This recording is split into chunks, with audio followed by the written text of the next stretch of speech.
3650 ரூபாய்க்கு அந்த பிரியாணி ஒர்த்தா இல்லையா? வர்த் இல்லைன்னு தானே எங்கள் பிரச்சனையே. தனிப்பட்ட முறையில் அவருக்கு கால் பண்ணியும் பேசினேன். பிபி ஃபன் ஃபேக்டரிக்கு பிரியாணி எப்படிங்க, சுமார் தான். நீங்கள் சாப்பிட்டீங்களான்னு தெரில, செட் ஆகலை, சாரி கோச்சுக்காதீங்க. இவர் என்ன ப்ராப்பர் ஷெஃபா? இவர் சாப்பிட்றாரு இல்லைங்களா? அந்த சாப்பாடு அப்படின்றாரு. அப்படியே நடிகை யானி சொல்லுவோம்ல, அந்த மாதிரி ஒரு நடிப்பை காட்டிடுறாரு மூஞ்சிலேயே. ஒரு 10 கிலோ டபரால எடுத்த ப்ராஃபிட் மட்டுமே 23,500 ரூபா. இங்கே ஏமாந்தது எல்லாருமே அவங்க ஃபாலோவர்ஸ் மட்டும்தான். ஒரு பிரியாணி 1000 ரூபாய்க்கு விற்கிறாங்க. அங்கே ஆம்பியன்ஸ் என்ன இருக்குது? அப்போ ஆம்பியன்ஸ் போட்டிருந்தா அது 1000 ரூபாய்க்கு விற்கலாம். இவர் ஃபேமுக்காக விற்கக்கூடாதுன்னு நீங்கள் சொல்லுங்கள். எப்படிங்க ஃபேமுக்காக நீங்கள் வந்து ஒரு ப்ராடக்ட்டை வந்து குவாலிட்டியே இல்லாத ப்ராடக்ட் எடுத்துட்டு வந்து உங்கள் ஃபேம்னு சொல்லி ஒன்று கொடுத்துட்டு நீங்கள் என்ன ஷெஃப் தாமுவா ஒரு ஓப்பன் சேலஞ்ச் கொடுக்குறேன். இவர் ப்ரொமோஷன் பண்ண ஒரு ஹோட்டல், அதை நான் எக்ஸ்போஸ் பண்ணட்டுமா? எந்த ஹோட்டல் சொல்லுங்கள்? நான் இப்போ பேரை சொல்ல விரும்பல, எக்ஸ்போஸே பண்ணி காட்டுறேன் டைரக்டா. 1 கிலோ அரிசி 1.5 கிலோ கறி போட்டு என்னால் தரமான பிரியாணி கொடுக்க முடியும். ஏன்னா இவர் 1700 ரூபா என்ன கணக்கில் சொன்னா 10 கிலோல 10 பேருக்கு இவருக்கு விற்கல, 12 பேருக்கு வித்திருக்கிறாரு.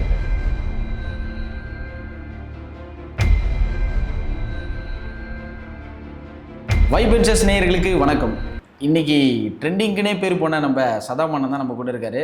ஸோ அவர்கிட்ட இன்னைக்கு ஒரு ட்ரெண்டிங்கான விஷயத்தை பற்றி தான் பேச போகிறோம். அண்ணா வணக்கம்ண்ணா. வணக்கம். ஆனால் ஒரு முக்கியமான விஷயம்ண்ணா, என்ன அப்படின்னா நீங்கள் தொடர்ந்து இஃபான் அவர்களை விமர்சனம் பண்ணிக்கிட்டே வரீங்க. நிறைய விஷயம். இஃபானுக்கும் உங்களுக்கு என்ன தான் பிரச்சனை? ஏன் அவர் இப்படி ஒரு விமர்சனம் மேலே விமர்சனம் வச்சுக்கிட்டே இருக்கீங்க? இல்லாத விமர்சனத்தை வச்சாதான் தப்புங்க. நான் விமர்சனம்ன்றதை விட எல்லாம் அவரோட ஒரு விஷயத்தையும் எக்ஸ்போஸ் பண்ணுறேன்னு வச்சுக்கோங்க. இப்போ ரீசெண்டாக பார்த்தீங்கன்னா பக்ரீத்துக்கு பிரியாணி இஷ்யூ கிரியேட் ஆயிடுச்சு. பிபி ஃபன் ஃபேக்டரின்னு சொல்லிட்டு அவங்க வந்து போயிட்டு பிரியாணி வாங்கின பிரியாணியை வெயிட் போட்டு எல்லாமே எக்ஸ்போஸ் பண்ணிட்டார். இப்போ இது எக்ஸ்பிளனேஷன் இவர் கொடுத்தாரானா வருத்தப்பட்டாரா? 3650 ரூபாய்க்கு அந்த பிரியாணி ஒர்த்தா இல்லையா? வர்த் இல்லைன்னு தானே எங்கள் பிரச்சனையே. நீங்கள் சாப்பிட்டீங்களா? நான் சாப்பிடல. அந்த வீடியோவில் பிரியாணி எவ்வளோ இருந்தது, பீஸ் எவ்வளோ இருந்தது, பிரியாணி கூட என்னென்ன கொடுத்தாங்க சொல்லுங்க, நீங்கள் சொல்லுங்கண்ணே. அது எல்லாமே அவர் சொன்னார். அது இல்லாமல் தனிப்பட்ட முறையில் அவருக்கு கால் பண்ணியும் பேசினேன். பிபி ஃபன் ஃபேக்டரிக்கு பிரியாணி எப்படிங்க, சுமார் தாங்க. ஏன்னா வீடியோவில் அவர் சொல்லியிருந்தார் சுமார் அப்படின்ற. சுமார் தானே சொன்னார். ஓப்பனாக ஃபோன் பண்ணியே கேட்டேன் நான், என்னங்க விஷயம் இந்த மாதிரி பண்ணதுக்கு? நான் ஒன்றுமே வேணும்னுலாம் பண்ணலங்க, இல்லாத விஷயத்தையா நான் பண்ணேன். அவர் கொடுத்த பிரியாணி வாங்கின்னு வந்து எவ்வளோ பிரியாணி இருந்ததுன்னு சொன்னேன் மக்களுக்கு. 3650 ரூபாய் வர்த்தா இல்லையான்னு சொல்லி நீங்களே முடிவு பண்ணிக்கோங்கன்னு தான் நான் சொன்னேன் சொல்லி அவர் தெளிவாக சொல்லிட்டார். பிரியாணி வெறும் 4 கிலோ தான் இருந்தது. இப்போ நாங்கள் வர வழியில் ஒரு பிரியாணி கடையில் சாப்பிட்டோம்.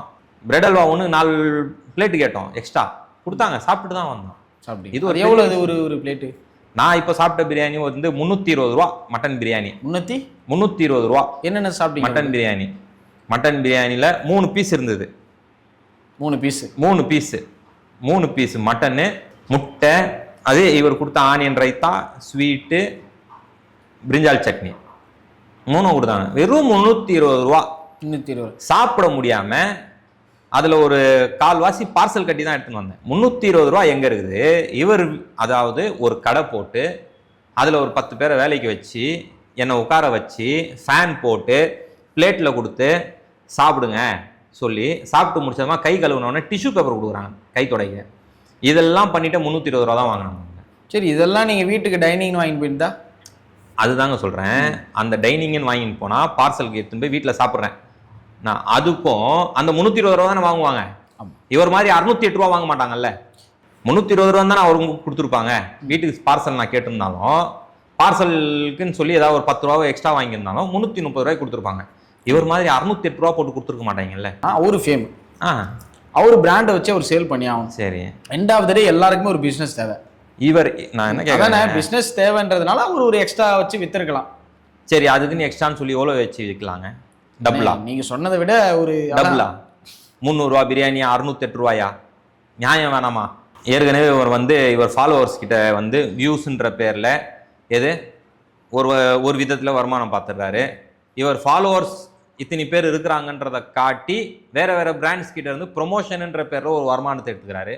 இன்னும் என்னங்க வருமானம் சாப்பாடு விஷயத்துல? ஏன்னா அவர் சாப்பிட்ற விஷயத்தை நீங்கள் பார்த்துருப்பீங்க எப்படி ப்ரொமோட் பண்ணுறாருன்னு. ஸோ ஒருவேளை அதனால் இருக்குமோ அவர் ஆரம்பிச்சு வாயில் நல்லா எப்படி சொல்கிறேன்னா இப்படி எடுத்து இப்படி போட்டு மென்று அப்படி எதுவுமே இவருக்கு தெரியாது. இவர் என்ன ப்ராப்பர் ஷெஃபா இவர்? சாப்பிட்றாரு சாப்பிட்றாரு இல்லைங்களா? அந்த சாப்பாடு அப்படின்றவாரு. அப்படியே நடிகை யானி சொல்லுவோம்ல, அந்த மாதிரி ஒரு நடிப்பை காட்டிடுவார் மூஞ்சிலேயே. அதை பார்த்துட்டு அதுக்கு ஒரு காசு வாங்குவார் ஹோட்டலில். இது எல்லாத்துக்குமே பணம் தான்.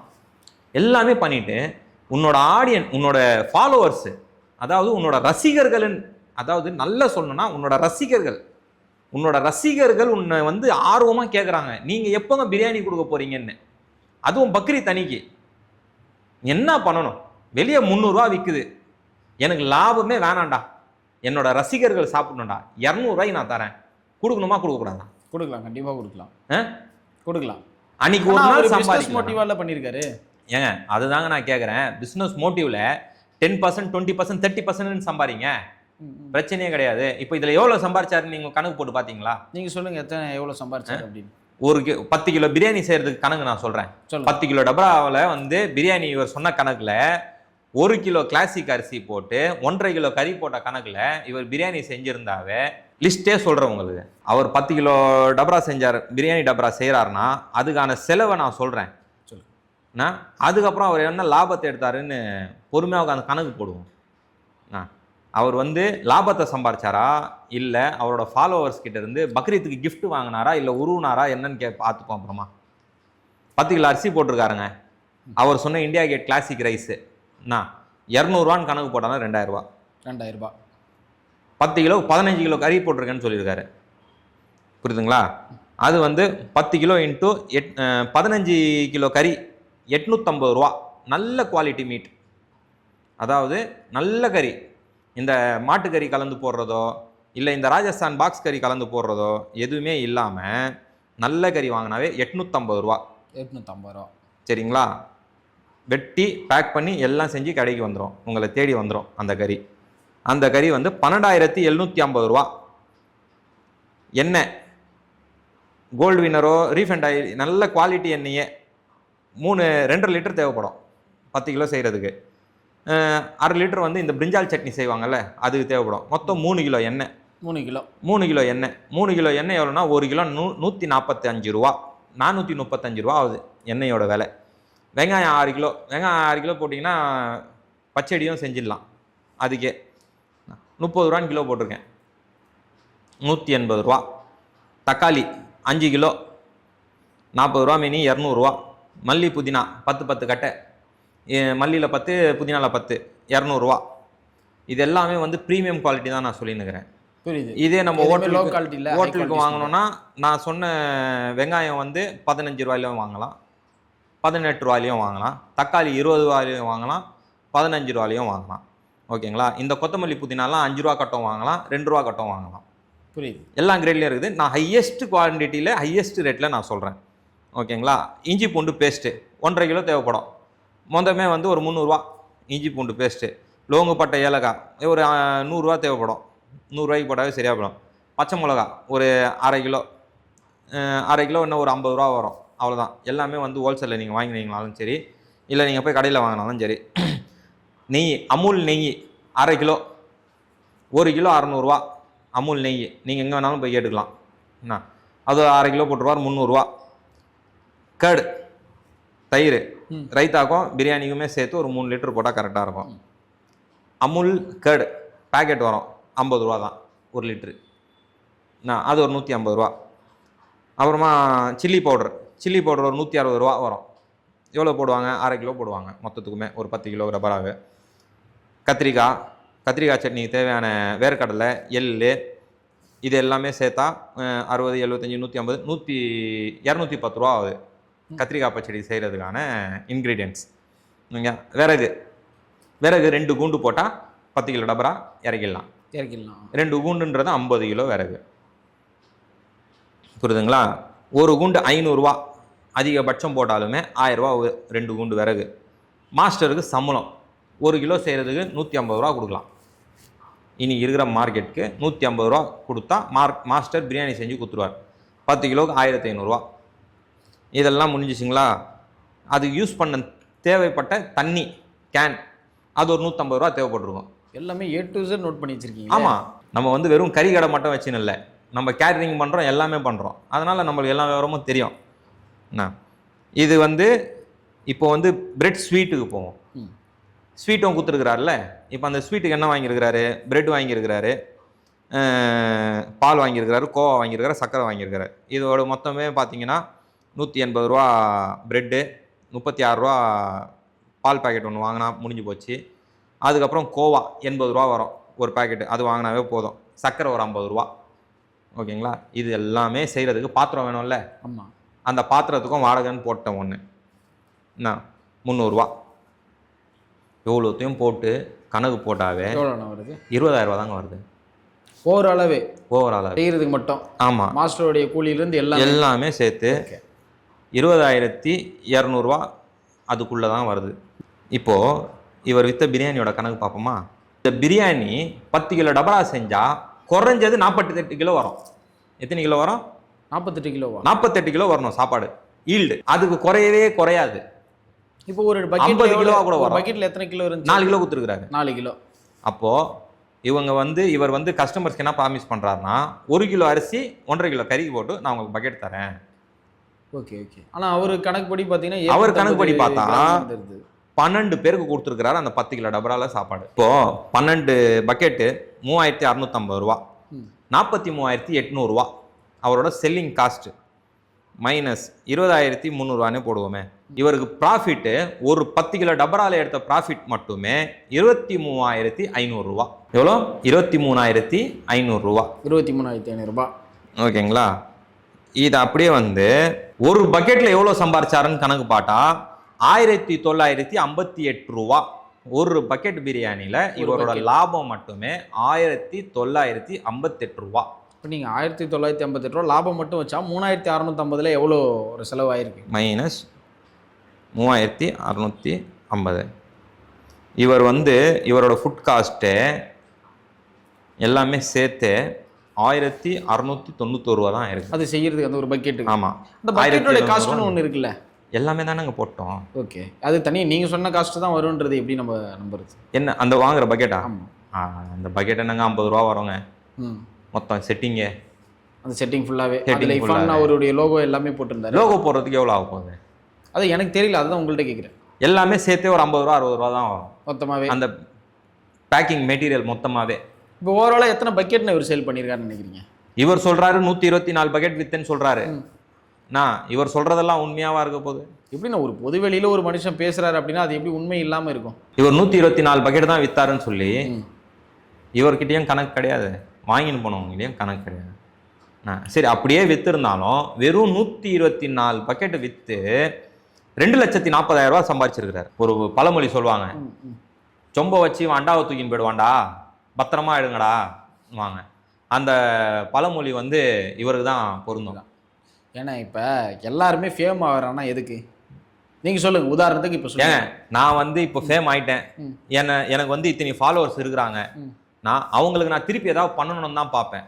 அவங்க கிட்ட என்ன பண்ணணும்னா என்னோட பிரியாணியை கொடுத்துருக்கேன், இந்த காசு கொடுங்கன்றாரு. பிரியாணியோட காஸ்ட்டு 1,700 ரூபா ஆகுதுன்னா நீங்கள் ஒரு லாபத்தை ஒரு 300 ரூபா லாபத்தை வச்சு, நீங்கள் லாபமே இல்லாமல் பண்ணாதீங்க, ஒரு 300 ரூபா லாபத்தை வச்சு 2,000 ரூபாய்க்கு கொடுத்துருக்கலாம்ல. அவர் ஒரு விஷயம் சொல்லிருக்காரு, 90% பாசிட்டிவான ரிவ்யூ தான் வந்திருக்கு, 10% தான் நெகட்டிவ் ரிவ்யூ வந்திருக்கு அப்படின்ற மாதிரி சொல்லியிருந்தாங்க. அது மாதிரி வீடியோவும் பார்த்தீங்கன்னா 2 பேர் தான் போட்டிருக்காங்க இந்த மாதிரி விஷயத்துக்கு அப்படின்னு சொல்லியிருக்காங்க.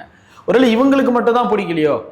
யாரு வெறும் 10% நபருக்கு தான் பிடிக்கலன்றீங்களா? அதில் ஒரு அப்படி ஒரு சம்பவம் நீங்க சொல்ற மாதிரி வெறும் 10% பேருக்கு தான் இவரை பிடிக்காம இருந்திருந்தா இத்தனி மீடியா சேனல்ல இவர் வித்த பிரியாணியை பத்தி போட்டு நெகட்டிவா பேசியிருக்க மாட்டாங்க.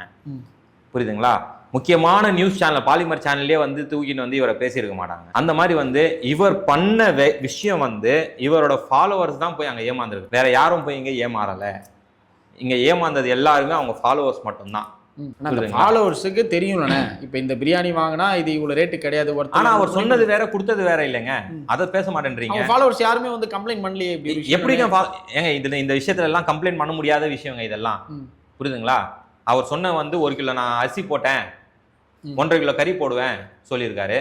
இது வந்து யாரையாவது நிரூபிக்க முடியுமா இவர் போட்டாருன்னு? இப்போ 4 கிலோ வெயிட் இருக்குன்னா இந்த சாப்பாடு விஷயத்துல எப்படின்னா நிரூபிக்கவும் முடியாது, இவங்களை நான் போட்டேன்னு சொல்லி இவராலையும் ப்ரூவ் பண்ண முடியாது, இவங்க போடலைன்னு சொல்லி இவங்களாலையும் ப்ரூவ் பண்ண முடியாது. இந்த மாதிரி ஒரு தொழில் தான் இந்த சாப்பாடு தொழில். புரியுதுங்களா? என்னோட கணக்குப்படி அந்த விபி ஃபன் ஃபேக்டரி போட்ட வீடியோவில் 700 கிராம் கறி தான் எடுத்து காட்டுறாரு. 1.5 கிலோ கறி போட்டிருந்தா குறைஞ்சது 1.2 கிலோ கறி இருந்திருக்கணும்.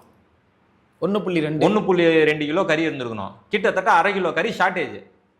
எப்படின்னு அது ஒருவேளை பாயில்ட் ஆகும்போது குறைஞ்சிருந்ததுன்னா? அந்த பாயிலிங் வெயிட் கம்மியான வெயிட் தாங்க சொல்கிறேன் நான். 1.5 கிலோ கறி வந்து குக்குடு வெயிட் 1 kgலேருந்து 1.2 kg வரணும். ஓகேங்களா? அதுவும் வந்து நம்ம வந்து சுக்காவா அந்த மாதிரி ஃப்ரை பண்ணுறோன்னா தான் அந்த வெயிட்டும் லாஸ் ஆகும். இது வந்து நம்ம பிரியாணியில் போட்டு தண்ணியில் போட்டு வேக வச்சு குக் பண்ணுறோம். நான் அந்த வெயிட் குறையிறதுக்கும் வாய்ப்புகள் கம்மி தான். இப்போ என்னோட கேள்வி என்னன்னா, 5 ஸ்டார் ஹோட்டலில் இதை விட ரேட் அதிகமாக விற்கிறாங்க. ஒரு பிரியாணி 1000 ரூபாய்க்கு விற்கிறாங்க. அங்கே ஆம்பியன்ஸ் என்ன இருக்குது? அப்போ ஆம்பியன்ஸ் போட்டிருந்தா அது 1000 ரூபாய்க்கு விற்கலாம். இவர் ஃபேமுக்காக விற்கக்கூடாதுன்னு நீங்கள் சொல்கிறீங்க. எப்படிங்க ஃபேமுக்காக நீங்கள் வந்து ஒரு ப்ராடக்ட்டை வந்து குவாலிட்டியே இல்லாத ப்ராடக்ட் எடுத்துன்னு வந்துட்டு உங்கள் ஃபேம்னு சொல்லி ஒன்று கொடுத்துட்டு நீங்கள் என்ன ஷெஃப் தாமுவா? நான் கேட்குறேன், இர்ஃபான் என்ன ஷெஃப் தாமு சாரா? இதே தாமு சார் சமைச்சிட்டு நான் சமைச்சது நல்லா இருக்கும்னு சொல்லி சொன்னார்னா தாராளமாக சாப்பிட்டுட்டு போயிட்டே இருக்கலாங்க. இவர் யாருங்க? இவராங்க நின்று சமைச்சாரு? நான் கேட்குறேன். இல்லை, இவர் சைடில் ஆள் வச்சு மாஸ்டர் வச்சு சமைச்சு அப்புறம் நான் என் கையால் செஞ்சு கொடுக்குறேன். இவரும் சரி அதெல்லாம் விட்டுருங்க, வேணாம். நான் புரியுது. அதாவது இப்போ ஒரு ப்ரொஃபஷ்னல் கூப்பிட்டு இப்போ ஒரு டிவி ஷோஸ் எல்லாம் பண்ணுறாங்க, குக்கிங் ஷோஸ் எல்லாம் பண்ணுறாங்க. அங்கே வந்து ப்ரொஃபஷ்னல் ஷெஃப்ஸை கூப்பிட்டு உட்கார வச்சு, தாமு சார் மாதிரி ஆளுங்களை கூப்பிட்டு உட்கார வச்சு அங்கே ஃபுட்டை வந்து டேஸ்ட் பண்ண சொல்லி அதுக்கான எக்ஸ்பிளனேஷன்ஸ் எல்லாம் சார் கொடுப்பாங்க. இவங்க சமைச்சவங்க பேசுவாங்க. இதெல்லாம் நடக்கும். இவருக்கு என்ன தெரியும்? இவர் என்ன விஷயத்தில் நீங்கள் கூப்பிட்டு ப்ரொமோஷன்ன்ற பேரில் இவர் எப்படி நல்லா இருக்குதுன்னு சொல்லி இவர் கேரண்டி கொடுக்குறாரு. சரிங்க, அதெல்லாம் விட்டுருங்க. ஒரு ஓப்பன் சேலஞ்ச் கொடுக்குறேன். இவர் ப்ரொமோஷன் பண்ண ஒரு ஹோட்டல் அதை நான் எக்ஸ்போஸ் பண்ணட்டுமா? எந்த ஹோட்டல் சொல்றீங்க நீங்க? நான் இப்போ பேரை சொல்ல விரும்பல, எக்ஸ்போஸே பண்ணி காட்டுறேன். டைரக்டா பண்ணி காமிச்சிருங்க. என்ன பிரச்சனை நடந்திருக்குன்னு சொல்லுங்க. உதாரணத்துக்கு ஏதாவது ஒரு விஷயம் அப்படின்னா இப்போ எதை சொன்னாலுமே லீக் ஆகிடும் விஷயம் மொத்தமாகவே.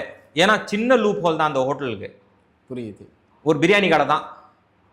அங்கே போய் பிரியாணியை சாப்பிட்டுட்டு ஆகா ஓகோன்னு சொல்லிட்டாரு. இப்போ அந்த பிரியாணியில் ஒரு விஷயம் இருக்குது. ஓகே, ஏற்கனவே நான் பேசின விஷயம் தான் கூட வச்சுக்கோங்களேன். அதை நான் எக்ஸ்போஸ் பண்ணட்டுமா? எக்ஸ்போஸ் பண்ணுங்க. ஏன்னா நீங்க பேசிட்டே இருக்கீங்க நிறைய விஷயம். ஆமா. ஸோ இப்போ எக்ஸ்போஸ் பண்ணா மக்களுக்கும் தெரியும் இல்லையா நீங்க பேசுற விஷயம் உண்மையின்ட்டு. ஏற்கனவே நிறைய விஷயங்களை நான் எக்ஸ்போஸ் பண்ணியிருக்கேன். கறி ராஜஸ்தான்லேருந்து வர கறியை பற்றி எக்ஸ்போஸ் பண்ணியிருக்கேன். ஆட்டுக்கறிக்கு பதிலாக மாட்டுக்கறி கலக்கிற விஷயத்தை எக்ஸ்போஸ் பண்ணியிருக்கேன். எடுத்துன்னு வந்து குக் பண்ணி காட்டியிருக்கேன். இந்த மாதிரி விஷயங்கள்லாம் நிறைய நம்ம பண்ணியிருக்கோம் இல்லையா? இந்த வாட்டி இவர் இர்ஃபான் வந்து ஒரு ப்ரொமோஷன் பண்ணியிருக்கார். அந்த ப்ரொமோஷனில் என்ன தப்பு நடந்திருக்கு, அந்த கடையில் என்ன தப்பு நடக்குதுன்றதை நம்ம எக்ஸ்போஸ் பண்ணுவோம். இப்போ நீங்கள் இர்ஃபான் அவர்களை நிறைய குறை சொல்கிறீங்க. இப்படி ஒரு விஷயம் சொன்னீங்க. நீங்கள் ஒரு ரேட் சொன்னீங்க இல்லையா? 1700 ரூபா. 1700 ரூபாய்க்கு உங்களால் ஒரு பக்கெட் கொடுக்க முடியுமா? 1700 ரூபாய்க்கு இவர் கொடுத்த பக்கெட்டே நான் என்னால் கொடுக்க முடியுமே தவிர, நான் கொடுக்கணும்னா 2400 ரூபாய்க்கு இவர் சொன்ன குவான்டிட்டியில் 1 கிலோ அரிசி 1.5 கிலோ கறி போட்டு என்னால் தரமான பிரியாணி கொடுக்க முடியும். ஏன்னா இவர் 1700 ரூபாய் என்ன கணக்கில் சொன்னா 10 கிலோவில் 10 பேருக்கு இவருக்கு விற்கல, 12 பேருக்கு விற்றுருக்கிறார் இவர். புரியுதுங்களா? அதே நான் 10 பேருக்கு செஞ்சு 10 கிலோ செஞ்சு 10 பேருக்கு நான் கொடுப்பேன். அந்த கணக்கு பார்த்தீங்கன்னா 2300 ரூபாயிலேருந்து 2400 ரூபா. அதான் 2300லேருந்து 2400 ரூபாய்க்கு அவர் பண்ண 3650 ரூபா பிரியாணியை நீங்கள் 2400 தரமான பிரியாணியை தாராளமாக நான் கொடுப்பேன். ஓகே, சீக்கிரமாக அந்த விஷயம் ஃப்ரெஷ்ஷான மீட் போட்டு ஃப்ரெஷ்ஷான மீட் நம்ம சீக்கிரமாக அந்த விஷயத்தை பண்ணுவோம். கண்டிப்பாக அது ஒரு வீடியோவாகவே பண்ணுவோம். இந்த இர்ஃபான் அவர்கள் வந்து ஒரு வீடியோ பண்ணியிருக்காரு பார்த்தீங்களா பிரியாணி கடைக்கு. அந்த பிரியாணி கடையும் நம்ம கூட சீக்கிரம் எக்ஸ்போஸ் பண்ணுவோம். சீக்கிரம் வந்து 2 வீடியோ நம்ம சேனலில் வரப்போகுது. ஒரு வீடியோ அவர் பிரியாணி செஞ்சு சேல் பண்ண போகிறாரு. அந்த விஷயம் வந்து நம்ம கண்டிப்பாக பண்ணுவோம். இர்ஃபான் அவர்கள் பண்ண ஒரு கடையோட ப்ரொமோஷனை நம்ம ரிவீல் பண்ண போகிறோம். ஸோ நன்றிண்ணே, நேரத்துக்கு ரொம்ப நன்றி. வணக்கம்.